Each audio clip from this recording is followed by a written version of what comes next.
Genesis chapter 7. In the 600th year of Noah's life, the second month, the 17th day of the month, the same day were all the fountains of the deep, great deep, broken up, and the windows of heaven were opened. And the rain was upon the earth 40 days and 40 nights. In the selfsame day entered Noah, and Shem, and Ham, and Japheth, the sons of Noah, and Noah's wife, and the 3 wives of his sons with them, into the ark. They and every beast after his kind, and all the cattle after their kind, and every creeping thing that creepeth upon the earth after his kind, and every fowl after his kind, every bird of every sort. And they went in unto Noah into the ark, and two and two of all flesh, wherein is the breath of life. And they that went in male and female of all flesh, as God had commanded them, and the Lord shut them in. And the flood was 40 days upon the earth, and the waters increased, and bare up the ark, and it was lifted up above the earth. So, sounds like a pretty awesome event. So what is the debate about when it comes to the flood? Why is there confusion, not just amongst the world, but within the church itself? Why is there confusion to what God said about the flood? And a lot of it stems with, we had talked about the whole gap theory, the day-age theory, progressive creation, theistic evolution. And it starts with, from an evolutionary model, or even within the church, that it was either a myth or was simply a local flood. A website that a friend of mine gave me, called AnswersInCreation.org, is a site that's geared up for old Earth geology, old Earth belief. They say and claim that they are declaring the name of God, that they are refuting all of that young Earth stuff and showing the evidence for the old Earth. And so they believed it was a local flood. And what they said, and this is their direct quote, that all is not necessarily all. Okay? They said that all of the earth was really where the people were at that point in time. And the people of the Bible at that time probably had never left the Mesopotamian valley. Looks like a bowl, to give you an idea. Had some hills, and they're not many, kind of like New Orleans on a larger scale. He said the people really hadn't ever left that area. Let me give you some hard numbers, though, to refute that idea. It was about 1,656 years between creation to the time of the flood, based on the biblical chronology. During that time, if we go by world statistics of population increasing 2% at a birth rate, which is what we are now, remember they were perfect pretty much back then, good genetics, good genes, you're looking at a population out of about 10 trillion people living in an area roughly half the size of New Orleans or Louisiana. Do you really think 10 trillion people would still be in that small of an area? I mean, I like my family and all, but it's a little too close for my comfort. The animals, we all know rabbits. They tend to breed a lot quicker than 2%, don't they? So do mice and rats and various other varmint out there. So what they said also, though, is that the animals were local. Everything was right there in that one particular area. Local flood. Does that make sense? Does that match with what the Bible says? The biblical flood is a worldwide flood. It tells us that it rained for 40 days and for 40 nights. That the springs of the deep, all land creatures perished. All mountains were covered.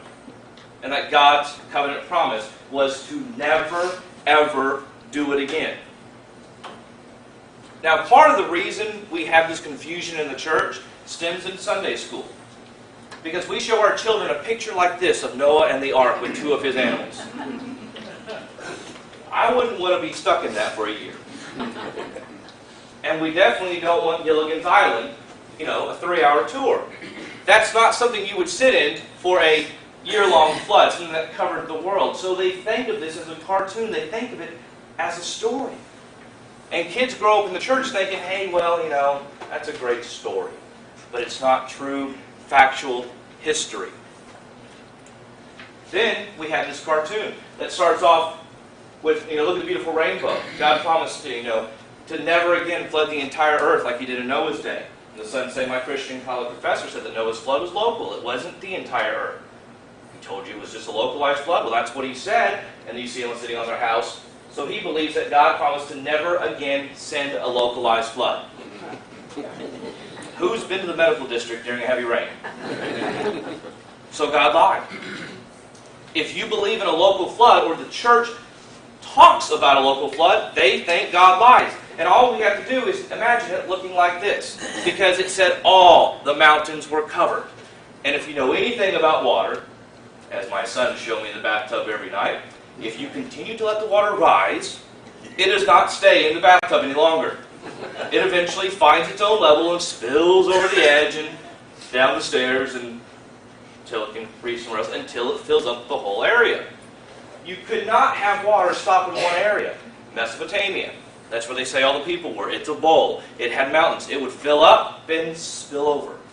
It could never be contained on a localized level, such as the Bible says. The Bible says that the water covered the mountains by 15 cubits high. That's about 22.5 feet above the highest mountain. 22.5 feet. So which takes more faith? To believe in a global flood that goes by laws of nature, or to a local flood? We look at New Orleans. 2 years back with Hurricane Katrina. That is a localized flood. If we look at the Mississippi River, which has a tendency to do this every 4 or 5 years and flood everybody that lives beside it. India, 80% of the country has been underwater at one point in time. It's a natural phenomenon. Flooding, again, locally always happens. So could it have been a local flood? The people on this website that I was looking at say all is not all. The word that Genesis actually uses is called Mabul, M-A-B-B-U-L, Hebrew word that means the flood. And what it means by the flood is anytime it's talking about a local flood later on in the Old Testament, it uses different Hebrew words, various other words for that, talking about it flooded here, it flooded there. But this time, when God wrote it down, He said it's the flood. He wanted it to be remembered as a singular, most unique event. Later on in 2 Peter 2, verse 5, the Greek word, kataklysmos, is what Peter uses. 4 other times he uses it to mean it covered the entire earth. The only other word later on is like catastrophe, meaning a local event. This word that Peter used in the New Testament signified it was all of the earth. So was he mistaken? He's citing back to a historical event that he was well aware of, because Christ himself talked about this local or global event. So we need to start teaching our kids from the start what the ark would have looked like based on its dimensions. This is one of Christopher Columbus's ships. These are all 1/70th scale model. And it's to show you the size of one of his ships in comparison to the ark. A railroad car next to the ark. Based on the dimensions we have within the Old Testament, this is probably pretty close to what it looked like. It was stable. Remember, they weren't going on a Carnival cruise. It was not meant for comfort. Although, have fun when they can, I guess.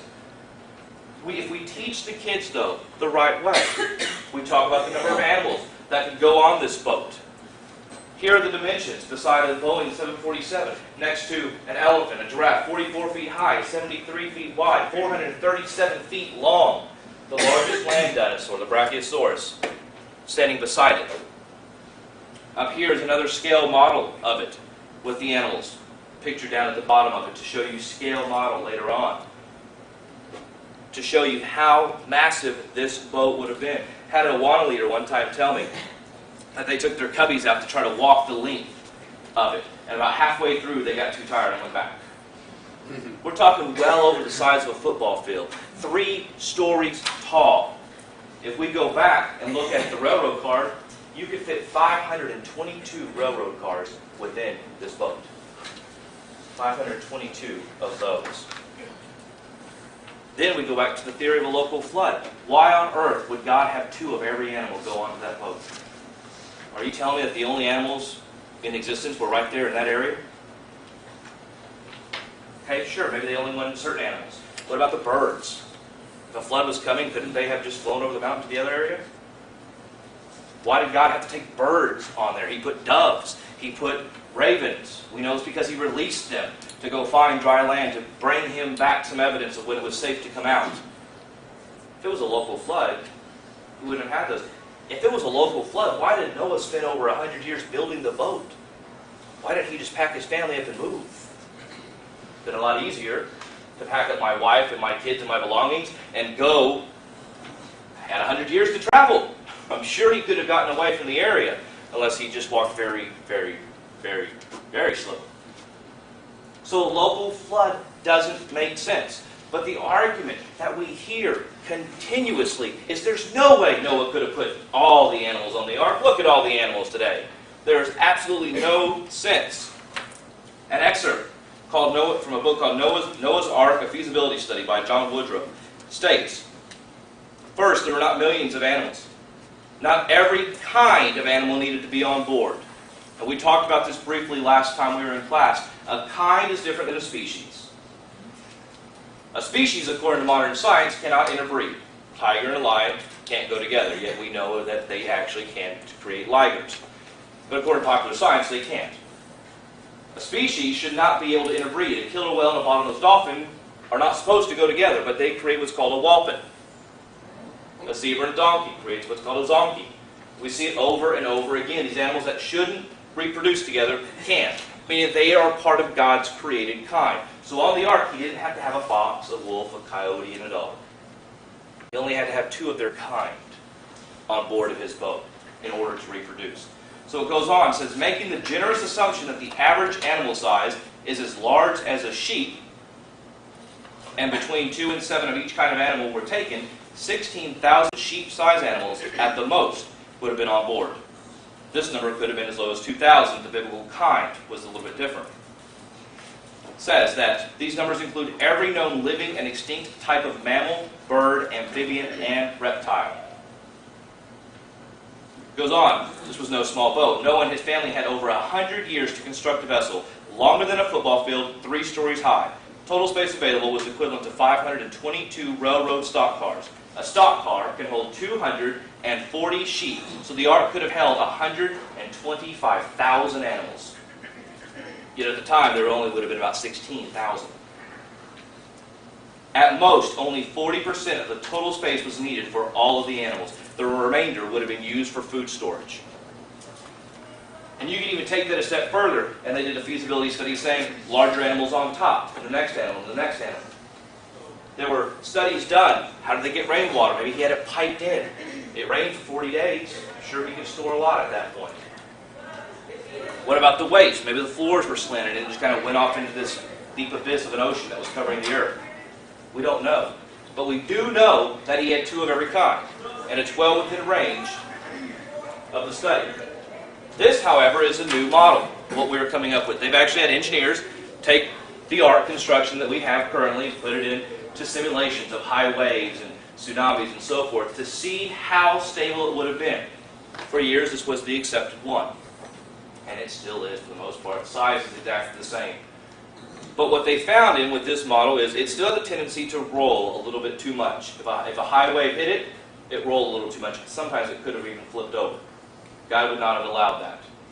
So they started getting some engineer specs together and noticed that they put a fin towards the front end and one towards the back. As the waves came, it actually would turn the boat towards the wave and enabling it to cut through. Just fine. So, do we know if this is what it looked like? No, we don't. Is it a scientific educated guess? Yes, it is. But it's the most accurate one we have to date. So, here's another image of what the ark may have looked like as the animals were all clamoring on board. And you will notice, even the dinosaurs were on board of the ark. Had somebody asked me before, how could something this large have fit on the ark for over a year? Something this large laid an egg that was only the size of a football. And we do know that reptiles continue to grow throughout their life. So maybe the ones we're looking at the museum when they look like this were the very oldest of their kind. We don't know. But we do know that God would not have put the oldest on the ark and then have them reproduce after their own kind and fill the world, would he? He would put the youngest on the ark. Those that were capable of reproducing and sustaining themselves and living beyond getting off the ark. So if they started off the size of a football, that means they had to grow. At some point they were this big, and so on. So maybe it was the youngest of that type of dinosaur that went onto the ark. But they were on the ark. Then you had others say, well, dinosaurs, big teeth, T-Rex, eats people. How could that have been on the ark? First off, did we eat meat at the very beginning? No. Before sin entered the world, there was no meat eating. As a matter of fact, we didn't get the luxury of eating meat until after we landed on the ark. And then he gave Noah the right to eat meat at that point. But just because an animal has sharp teeth, we don't know what it ate. Have we ever seen a live T-Rex eat something? Aside on a movie? No. Guess what? Panda bears have very, very sharp, pointy teeth. Guess what they eat? Bamboo. Fruit bats have very sharp, pointy teeth. Guess what they eat? Fruit. Bears, grizzly, polar bears, etc. have very sharp, pointy teeth. And they're omnivorous, meaning they'll eat just about anything. But mostly, your black bears, brown bears, grizzlies eat vegetables, fruits, things of that nature, bark. Very rare that they go after the meat source. So just because it had sharp teeth, does that mean it had to eat Noah?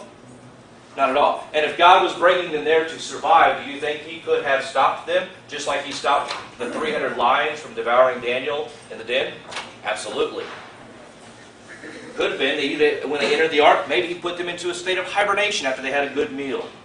We don't know. The fact remains that based on the size, it was more than capable of holding the number of animals it needed to hold. That's the point. So, from going into how big the ark was, that it could hold all these wonderful animals, etc., we need to see what geology tells us. This is where I usually get into some type of debate with somebody because they don't agree. So we'll see if this holds true. Just be honest. The first thing is what's called the geologic column. And the geologic column essentially lists the world into 4 different time periods. Big fancy name, big fancy name, big fancy name. And what they say with those time periods is that's when these animals lived. Okay? And obviously in a textbook, what do you notice going from these little slug-like creatures on up to man? What's something you notice? Generalities. We don't notice anything. They're getting bigger. Are they getting simpler or more advanced?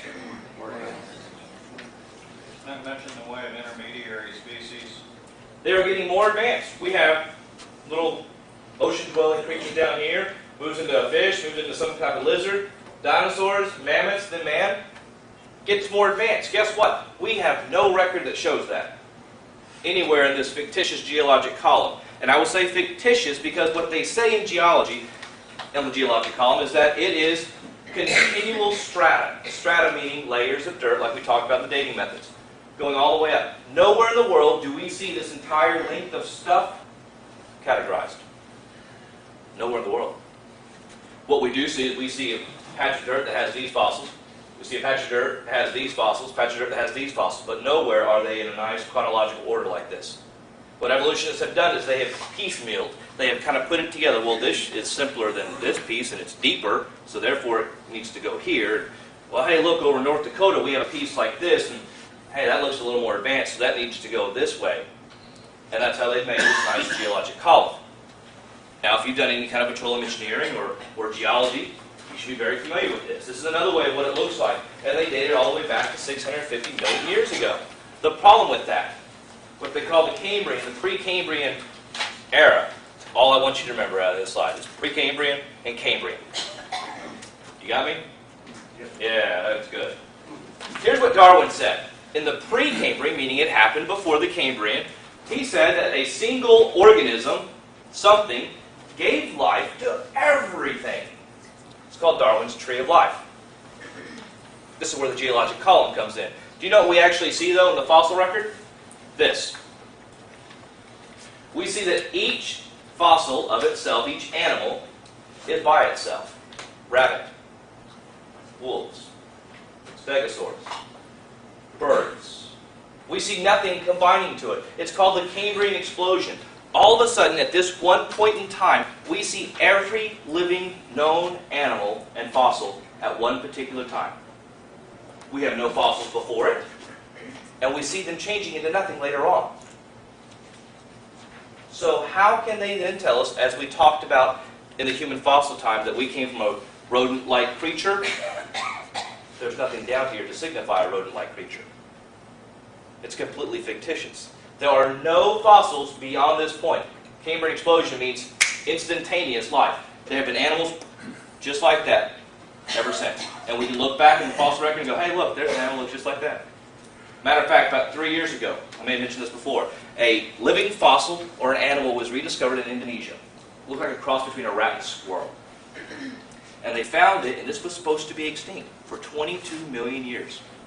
Hadn't lived since, well, around the dinosaur time. And they found it in this forest because they found out hunters were selling the pelts. They'd been eating it as a meat. They found it, and guess how they identified it? 22 million years. It's fossil. They had a fossil of it, and they said, wow, it looks just like that. Hey, look, we found the animal. But according to evolution, it should have been changing for 22 million years. But we look at the fossil rock and go, hey, there it is, it's still living, cool. That shows that the fossils we have still have the same animals today. Evolution has not happened. And that's what the geologic column shows. We have Ariel Roth, PhD in zoology. It says, Cambrian explosion is not just a case of all the major animal groups appearing at about the same time in the geologic column. It is also a situation of no ancestors to suggest how they might have evolved. Ernest Mayer, Professor Emeritus Museum of Comparative Zoology, says, given the fact of evolution, one would expect the fossils to document a gradual, steady change from ancestral forms to the descendants. But this is not what the paleontologist finds. Instead, he or she finds gaps in just about every series. Meaning, remember how we talked about the dinosaur turning into the bird last time we met? And I showed you they had a picture of the dinosaur, then they had a picture of Archaeopteryx, the bird, and they kind of filled in the middle part. They had no fossils, so they just drew something in. That's a big gap. There's no transitional forms to any of these creatures. And so dealing with Noah's Ark, that's why this is included here, because we're looking at the geology, and the geology suggests that animals have always been the same. Big explosion. What do we expect to find? If the flood was a worldwide flood, and it happened, and it covered every inch of the earth, what would we expect to see? Prior to this point, this is Mount St. Helens back in 1980. Prior to this point, everything we said was pure conjecture. We didn't really know. We just documented it. Matter of fact, a lot of people gave us grief because they said, well, you biblical creationists, you don't have any proof of what it would have been like in the days of Noah. And they said, well, yeah, you're kind of right, we don't. And so we watched it blow up. And the entire north side of the face blew off in an explosion that can be the equivalent of 400 atomic bombs every second is the mass that this volcano blew up with. And this is small compared to what it might have been like during the Noahic time as the floods came in. Up to this point, geology has always said that it's been a slow, gradual process. And they still say it. We see today all the lines, the stratigraphy, bless you, of soil building up. It takes 1 million years for every layer that we see of soil. It's called uniformitarianism. And the critics of the biblical explanation of the past said, you don't have a natural model. There's no way to scientifically prove what life was like back then. And when this happened, Mount St. Helens blew up. It erupted, and an estimated 18 billion cubic feet of rock, ash, dirt, and snow flowed down the side of the mountain at speeds of 90 miles an hour. The subsequent ash flows laid down as much as 600 feet of sediment just along the northern face. All of this within a matter of minutes. Now, what you would expect to find, according to geology, from current day geologists, as it blew up, all this stuff would have intermixed. And it shouldn't have been fine layers. It should have been homogeneous, meaning just like I just got a big pile of sugar and salt and mixed it all together. That's not what we found. We found that everything stratified out on its own soil type, its own layers, finely layered. And the type of horizontal rock strata is when you're driving down the highway and you see a rock cut, and you can drive by and see that. That's what we saw after this huge explosion of 18 billion cubic feet of this mass. And this is what it ended up looking like. This is a canyon that got carved out of a solid limestone at Mount St. Helens in less than 8 hours. 600 feet of debris was laid on the northern face of it. Here's what it looked like afterwards. And all of this was finely stratified layers of dirt. The geologists told us before this that it took millions of years for every layer to get laid down. Scale of the person. Here you can see those lines, those finely stratified layers of soil that were laid down 90 miles an hour as it shot down the face. Another layer of it you can see finely stratified over 600 feet. Along this process, though, it also carved out what's called the Little Grand Canyon. It's about 1/40th scale of the current Grand Canyon, and what happened was a mud flow got locked up behind a dam of mud and water, and when that dam broke, this water and mud shot through this canyon of solid limestone and carved out a gorge, a small canyon-like system, not in one direction, but in multiple fingered out directions, just like the Grand Canyon, in less than 10 hours, 100 feet deep. To this point in time, we've been told it took forever. It's called the Toutle River Canyon. As a matter of fact, there's a small little river that goes to the bottom of it now. And had we come in, say 1,000 years later, or had not witnessed it, we would have thought, just like the Colorado River, had eaten away over millions of years as it wound through. Instead, the water just found its natural source. The flood produced fine strata instantaneously. Large geologic features can form very rapidly. You had a question back there. What would an evolutionist response to this evidence typically be? What would they say? How would they back up their argument in light of the evidence? I doubt that they would just be silent. They would say that it was 1/40th scale, that it would take much longer for it to make the size of the Grand Canyon. The Grand Canyon is very huge, and you're talking miles deep. And so they would say that, sure, this could happen, it was one event, but to make something like the Grand Canyon or many of the other canyon systems we have would take something a lot more powerful than one single volcano. And we got answers for that one too. So, this is what the Little Grand Canyon looks like now. So you can see all these crevices throughout. It was not just one direction. It spreads out, it fingers out in all of the directions. We saw the same process, actually. Here's a picture of the Grand Canyon, so you can see it for comparison. Talking about all these fine stratified lines. We're told millions of years, and there's the Colorado River going through. And another picture of the Grand Canyon. Wallasey Falls Gorge, Washington. We saw the same thing happen. Volcanic destruction came through. We had this waterfall and this small river bed going through. We saw the same type of evidence. It was not the river that formed this, but instead it was a volcanic blast of mud flows and etc. that came through the same area. So again, we got confirmation to what we saw with Mount St. Helens happen along here. So we jump back to the Grand Canyon. Back to what's called the Red Wall Limestone.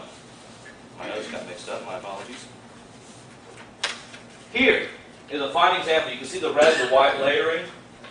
This Cambrian is the white, remember the Cambrian level we talked about, and then you have the Red Wall Limestone. It's supposed to be millions of years, approximately 200 million year old age, between these two events that are happening. Are they intermixed down there? They shouldn't be. If it's 200 million years apart, they shouldn't be intermixed at all. Several times. Meaning that you had the layer come down, then some red, then some white, then some red, then some white. But if there's a 200 million year old difference between the two, should we be seeing that intermixture? Not at all. Then, Dr. Steve Austin, he's a PhD geologist that works for the Institute of Creation Research currently, and he did a research trip through there. And what he found out is these little small fossils called nautiloids, not small, they're about 2 feet long, kind of like a squid-shaped creature, hard cone-shaped head. And up to this point, they should have been very, very rare. As he was taking another canyon trip through this, pointing out the young earth geology to the section, he noticed a layer of these shells kind of being exposed within this red wall limestone section. So they started doing some investigation. And what he found were they were at the very center of the limestone. And he didn't just find a couple. He found billions, about 20 billion of these, all at the center of this limestone formation that spreads out about 600 miles. Now what he then found out was, unbeknownst to him, turns out that all of them were located not just in the center, but they were all facing statistically pretty much the same direction. had a few going in different directions, but all 20 billion, for the most part, were all going in one direction in the center. Now, according to secular geology, these creatures would just die slowly in the big ocean and settle down to the floor. Well, later, another one may die, and some more sediment covers it up. Should we be seeing them all in one spot together, in one direction, if it happened over eons of time, and this one was swimming and died and fell to the ground, and 20 years later this one swimming and died and fell to the ground, and et cetera, et cetera? Should we be seeing this type of consistency?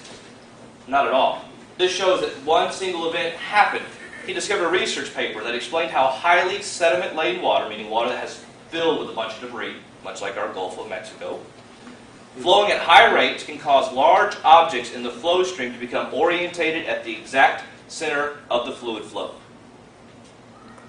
So if you have water that has a bunch of stuff in it, flowing super fast in one direction, and there's large creatures, it has a tendency to push them all to the center and push them in the same direction of the flow of the water, which is exactly what he showed here. Now, secular geologists had missed this because of their preconceptions or preconceived ideas of it taking millions and eons of years. They never even saw this evidence because they were operating on a different level of thinking. Again, here, down in South America, we find the same thing with whales. There's a large section of humpback whales.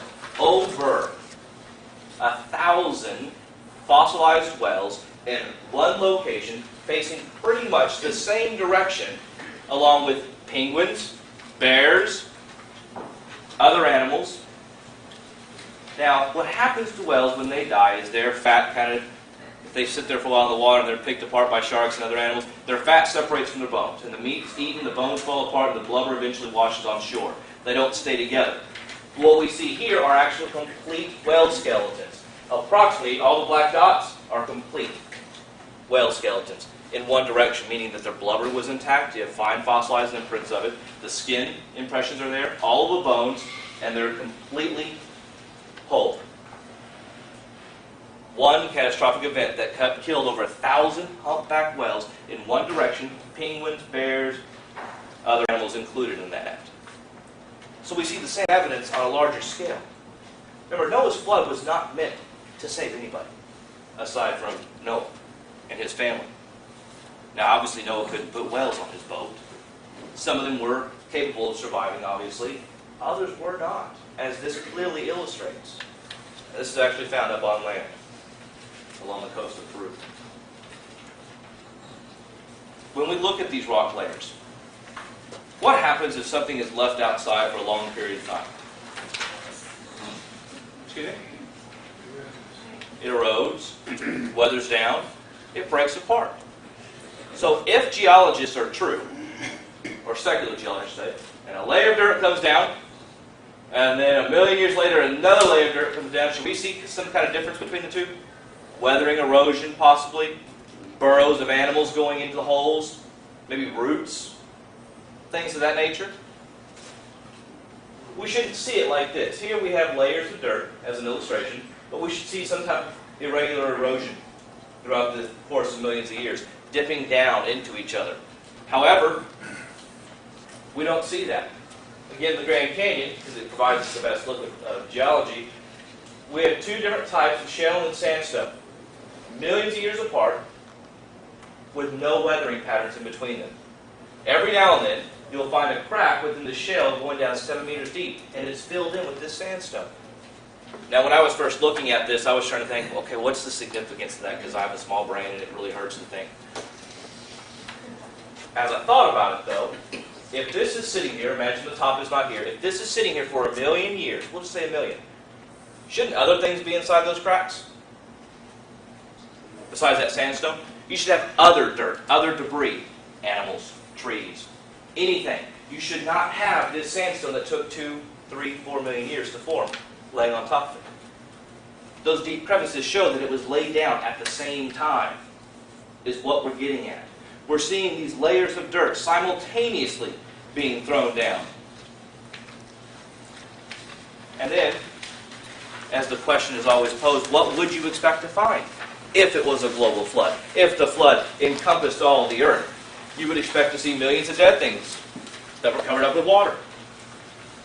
And that's exactly what we're finding. Animals, humans, all in one spot, put together. These are just fossils. Some are animals, some are human.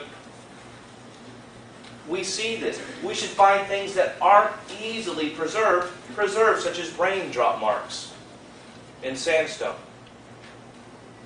That means as these were plopping down on this soil, it was covered up again quickly.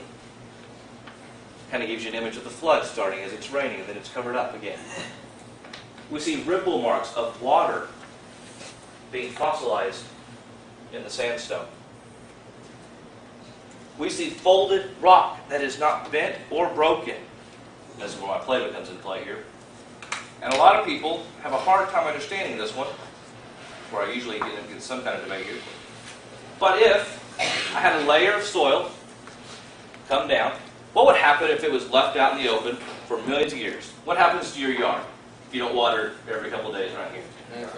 Dries, it cracks. As it's folded, it would, this was still moist, they make Play-Doh better than they used to, it would crack open, would it not? But if it was still moist, as this was laid down, and then this layer was laid down on top of it, and then if I throw another layer of soil on top of this one, and then there was some type of earth upheaval, the ground bent, and it folded, are there any breaks in that? And then it hardens throughout time. We see this in New Zealand, several instances. Every line you see across this is a different layer of soil that should have taken millions of years to be laid down. But instead, we see it was bent and upheaved. All these people, these are people down here for scale. It was all folded all the way up, and there's not a single break, crack, or fissure throughout this entire body. Showing that what should have taken 200 million years to lay down happened one time, simultaneously. We actually have a formation called the Morrison Formation that stretches from Texas up to Canada. It's one straight, continuous layer of sandstone. You don't see that in geologic processes that we see today. We also see what's called polystrate fossils, meaning that we have this fossilized tree trunk here in the dirt. Individual layers. If it's a million years, should we see this tree throughout multiple layers of dirt? Not at all. But we do. In many, many cases. Every little line, if you can see these, is a different layer of soil that should have taken thousands, if not millions of years to form, if the tree trunk goes through the whole thing. Again, showing that one single catastrophic event happened. I'm going to move my Play-Doh so I don't get carried away and play with it. It's the same thing with leaves. Fossilized leaf down here in this bar. Two different layers of dirt that are supposed to be 1,000 years apart or 100 years apart. And we have one single leaf that's put in between them. Shouldn't happen. If we had a global flood, we shouldn't see things like this. Or if it wasn't a global flood, I should say, if it was a local flood, we shouldn't see things like this fun place, Specimen Ridge. Who's ever heard of the fossilized redwood forest? I got one hand back there, two hands back there, three hands.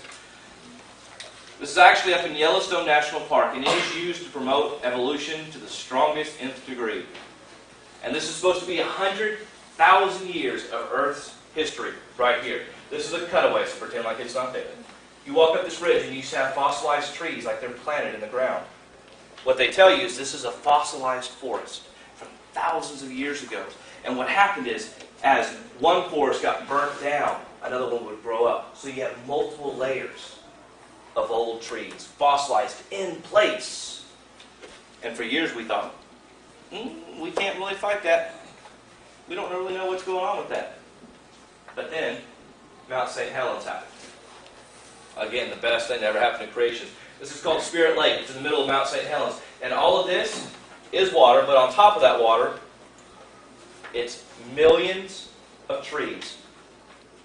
When this eruption happened, it took down thousands of acres of every forest nearby, and they all went down the ridge and piled up right here in Spirit Lake. All of these are individual logs, some measuring 200, 300, 400 feet high, 60 feet in diameter. Massive, massive pine trees. And what ended up happening, Steve Austin was able to observe this for a while. He noticed that as the trees were becoming waterlogged and the bark was scraping off, they started sinking. First, they would kind of come into a floating upright position. Then they would eventually start sinking down to the bottom. And as they sank to the bottom, their root mass would anchor them. Much like if you play with your kids in the pool and you throw a little weighted toy in, that weight goes down first, doesn't it? And it stands up at the bottom of the pool. Same thing happening with the tree. And as the sediment from this eruption started settling, and the bark that had been rubbed off these millions of trees started settling, guess what? Sediment started building up, and the trees started becoming planted in the dirt. Now, depending how deep the trees were, depended on when they finally sank into the water. So we have trees at different levels. So if we go back to Specimen Ridge, and it says the lowest trees are the oldest forest, and then it comes up higher.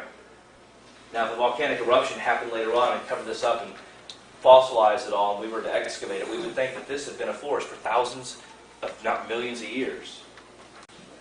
What we notice about Specimen Ridge when we go back to it, many of these trees that we find don't have their root mats to them, or they're very incomplete, showing that they had been uprooted and destroyed and redeposited there. I don't know what you think Noah's flood would have been like. It was not a peaceful event. It was not something that just flooded the earth and covered everything up. But if you've ever had your yard fill up with a lot of water and your vegetation starts washing away with it, what happens on a global scale? The trees were uprooted. Every bit of vegetation, the mud, the muck, the debris, across the entire globe would have happened. So we actually are able to witness from Mount St. Helens the very fact of what we're seeing on Specimen Ridge. Guess what? We have a scientific answer for it now instead of just we think. Or as evolutionists would have you say, we know it, we think it happened this way, it might have happened like this, could be. They're infamous words. We have proof now. Observational science. So I had someone ask me before, are we ever going to discover the one continent? Yes, we are. Here it is. We do know that the world was one continent at one point in time. Seculars call it Pangea. We call it super globe. We don't know what it is. But we do have this based on fossilized evidence. We have fossils that stretch across. Matter of fact, when this theory was first invented, there was a fossil that they found half of it here and the other half here. And it's the only animal of its kind ever found. Only fossil. And it was split apart two continents, South America to Africa. And the guy who was first coming up with this theory, I forget his name right now, saw this and went, well, wow, it really did fit like a jigsaw puzzle.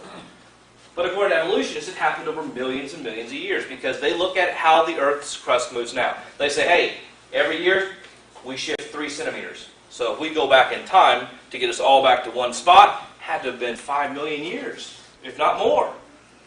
That's their proof. Are things always the same? No, they're not. There's a gentleman by the name of Dr. John Baumgartner. He used to work for Los Alamos National Observatory. And he came up with this theory. And it has been verified, it has been tested, and it has basically passed the muster on this. And for his continental drift, what he says in this model, I'm going to actually jump to this book now, is what we had is the oceanic plates. Now I'm trying to make this as simple as I can, like the white hole theory. As they started sinking, as the Bible talks about, they started slipping under the continental plates. As they're rubbing, friction occurred. Friction makes things hot. As it got hot, it kept pushing down faster, much like your car brakes. And as it got hotter, more of it slipped under. This continental plate kept sliding on that, eventually going super fast, enabling the continents to go meters per second. Meaning in a matter of months, it's got going. In a matter of months, the Earth's continents could be exactly where we see them today. In a matter of months. Now what he talks about, he says the sinking ocean floor would displace all this mantle material, starting large-scale movement throughout the entire mantle, the Earth's mantle. However, the ocean floor sank, and as it sank, the Earth's crust would be under such tremendous stress that it would be torn apart, rifted, breaking up both pre-flood supercontinent and the ocean floor. This crustal spreading zones would rapidly extend along cracks in the ocean floor for some 6,000 miles where the splitting was occurring. Maybe right where the continental plates are, right along where we see the continents used to fit together. He sees it splitting apart, super hot subterranean water fountains indeed. bursting forth with magma and so forth, shooting geysers into the air. These geysers in turn would develop into the atmosphere, creating torrential rains, because the heat would then cool into the atmosphere. We know the water cycle works. And torrential rains, explaining rain for 40 days and for 40 nights. The steam would disperse, condensing. It says, if this model is true, it explains more of the geologic activities that we see currently than the current. It goes in 3 centimeters at a time. Because current plate tectonics, that's all it says. 3 centimeters, that's all it takes. It takes millions of years. Now, his actual theory has been tested. It has held the muster with secular and creationists. So it is a viable theory out there how this could have worked. It says, aspects of his models have been independently duplicated and verified by others. Furthermore, it predicts that because the thermal runaway subduction of cold ocean floor crustal slabs occurred about 5,000 years ago, that they have not had sufficient time to be fully assimilated. So what he's saying is the ocean floor is sitting underneath the continental floor. And guess what? We got proof of that about 2 weeks ago. 2 weeks ago, there was an article in CNN that said there was a large, about 100 square mile hole in the ocean's floor, and we have green Earth's, the crust is gone, the mantle is being shown where it shouldn't be shown. We're seeing a spot of 100 square miles of the Earth's mantle exposed. And all secular scientists are saying it shouldn't be there, we shouldn't be seeing this. Then they go back, well, it gives us a great chance to study it. But if his theory is correct, that means this plate is thinning out. As it's sliding under, it thins out during his theory. I didn't go into the whole theory, I'm just giving you the highlights of it. So we actually see current evidence of that. And as these plates were coming across, mountains were being pushed up. We have the opening of the Mid-Atlantic Ridge, ripping apart the ocean floor. That extends for hundreds, if not thousands of miles. Super, super deep. We have Mount Everest here, which is several miles high. If we had a global flood that covered the mountains, what should we expect to see at the top of all mountains? Fossils. How about fossils of sea marine animals, which is exactly what we have at the top of Mount Everest. We have fossils of ocean-dwelling animals. And I always make the joke that, as an evolution would say, that the whale apparently grew arms and started crawling out of the ocean. Got up to the top and died. We have coral up at the very top of Mount Everest, which wouldn't have happened unless it was covered by ocean. Now again, does that mean Mount Everest has always been its height? No. As these plate tectonics are being ripped apart and the Earth's crust are flying meters at a time, they're hitting just over 3 centimeters. What damage does that cause? A lot, doesn't it? Los Angeles shakes every couple of months.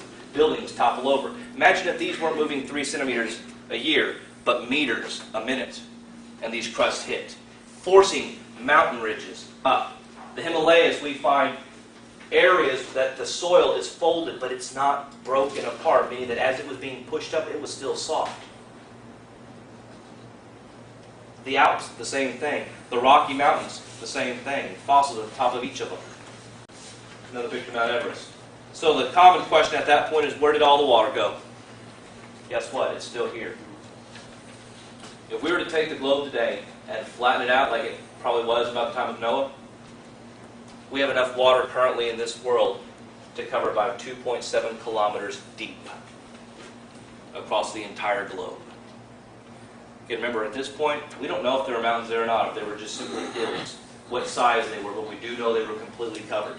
We do know that with these plate tectonics, they would have been shoved and pushed, and volcanic eruptions would have been going off, and new land would have been forming. And as the continents were split apart, is it any wonder that Noah couldn't find his way back to where he wanted to go? The land looked completely different. So what's another evidence of this? The fact that we have a global flood legend from almost every culture in the world. There are 500 flood legends across the world. And I left that note over here, so let me grab it real quick. Notes ranging from the Cree Indians, if I can find it. There it is. The Cree Indians, South America, Mesopotamia, Babylon. All of these have independent flood stories. And just to show you how well they match up, if I can find it quickly. Possibly.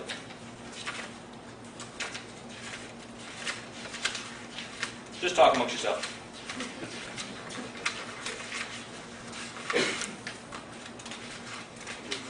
There it is. Native Americans North America have several different versions of the flood story. Eskimos have a flood that came so quickly only those people who could get high enough in the mountains could escape and survive. The Lusitano tribe also tells of a flood that covered entire mountains and killed all of mankind. Only survivors are those that stay at the highest mountain peaks. The Sioux Indians tell of a flood that covered the entire earth and killed all the people. The Chickasaws tell of a great flood that killed everyone except for one family, and this one family saved 2 kinds of every animal. Central America, a tribe I can't pronounce, tell of a god called Tezcatlipoca, who, much like the Noah version, told one family of his plans to kill mankind. This one family, including a man, wife, and his children, escaped in the giant boat, landed on the peak of a high mountain. Then this man named Tetsi sent out a vulture, a hummingbird, and several other birds. Only the hummingbird returned with a piece of greenery in his mouth, signifying the earth was alive again. Several other stories are scattered among other groups of Central America, like the Aztecs. They tell of a flood where only a man and his wife survived because they were told by a god of the plans to kill all the people of the earth. These 2 escaped in a boat and came to rest on a mountain peak. Go to South America. Down in Ecuador, they tell of a flood so great that only 2 brothers survived on top of the mountain. Another tribe, called the Chipkas, that a great flood came and killed the majority of the population. Mesopotamia, the story that preserves with the greatest detail of the Noah's flood was written within the Epic of Gilgamesh. The story originally written in cuneiform states that here instead of Noah we were given the name of Napishtim, who was forewarned by a god that her brother wants to destroy all of mankind because there are too many of them and they make too much noise.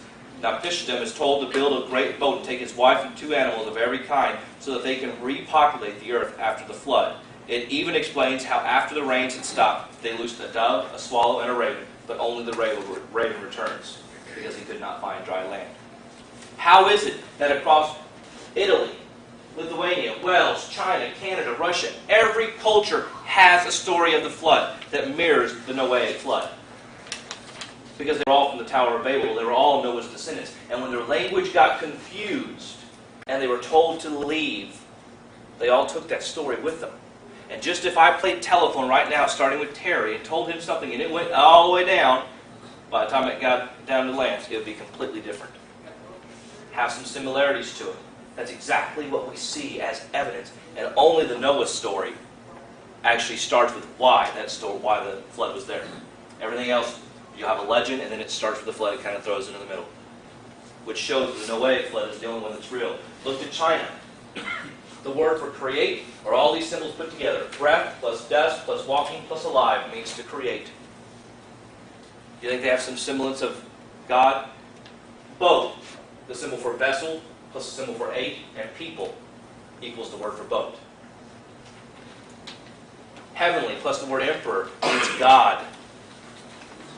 Then if you have the word tongue and right leg, it means rebellion or confusion, meaning the confusion of languages from the Tower of Babel. So the Chinese language itself testifies that they were all part of one group from the Tower of Babel. Other findings: thousands of fossilized jellyfish, raindrop marks, fossilized fish waste. I don't know if you have an aquarium at home or a fish tank, but it usually decomposes pretty quickly. To have it fossilized means that it was covered very rapidly, very quickly by sediment at one single event. Since the biblical record in Genesis describes no local flood, confirmed, but a water level that surpasses summits of the highest mountains. It goes on that says, if true scientific principle demands an observer and a recorder of phenomena, only the Genesis account can be considered scientific. For only it dares to claim that there was an observer there, true in God. And to conclude, it says, all the waters prevailed exceedingly upon the earth, all the high hills, the whole heaven were covered. All flesh died, every creeping thing, every man, all in whose nostril was the breath of life, all that was on dry land died. Every living substance, Noah only remained in the ark. So I ask you the question, that if God had wanted to teach a global flood, could he have done it any clearer than that? All died, except that. And what I find ironic for the last slide is this. Comes to the Cincinnati Enquirer back in 1970. The flood of biblical proportions gushed down the highlands of Mars a billion or so years ago. They think a flood of biblical proportions happened on Mars and covered the whole planet. They said the same thing for Venus, yet it could never have happened here on Earth. And so, the last slide for statistics, where are all the people? It says world population has historically doubled every 150 years. That's independent of war, famine, disease, etc. So if we start with the 6 people that were on board his boat, not including Noah and his wife, but his sons and wives, and then jump up 150 years to 12, and 24 to 7 billion currently, means we did it 30 times. So we take 30 times 150, that gives us a world year of about 4,500 years ago, which according to current population, the flood happened about 4,500 years ago, which confirms the chronology I gave you at the beginning of the semester. The biblical flood happened about 4,500 years ago, according to the Bible. So that is statistics. Numbers don't lie. And with that, I didn't go over too much. If there are any questions, I will take them. If anybody wants to throw stuff, I will duck.